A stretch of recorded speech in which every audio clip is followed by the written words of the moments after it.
নমস্কার, আমি অ্যাডভোকেট দীপ্ত ভট্টাচার্য বলছি। আমার কাছে অনেকেই ক্লায়েন্ট আসে, হাজবেন্ডস, যারা বলে যে আমার বিরুদ্ধে যদি কোনো অনেকগুলো বা কয়েকটা কেস ফাইল করে আমার ওয়াইফ, তাহলে আমার টাকাগুলো আমি তার আগেই সেই হিসেবে আমার মা বা বাবার অ্যাকাউন্টে দিয়ে দেবো। তো এটা অবভিয়াসলি অনেক হাজবেন্ডদেরই ভুল ভাবা।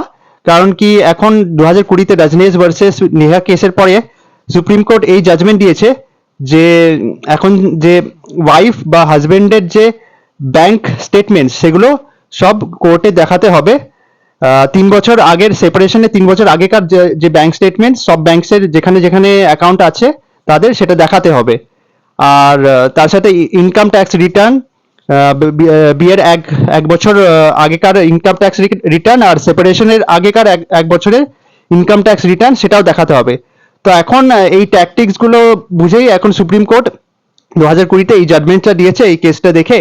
তো এখন আপনার যদি মনে হয় যে আপনি টাকাটা বাবা বা মায়ের বা কোনো রিলেটিভের অ্যাকাউন্টে ভরে দেবেন, তাহলে আপনারই পরে সমস্যা হবে। কারণ কি, টাকাটা অবভিয়াসলি এখন কোর্ট ব্যাংক স্টেটমেন্টস এর থ্রু খুঁজে বের করে এখন আপনার বিরুদ্ধে জাজমেন্ট দিয়ে দিতে পারে।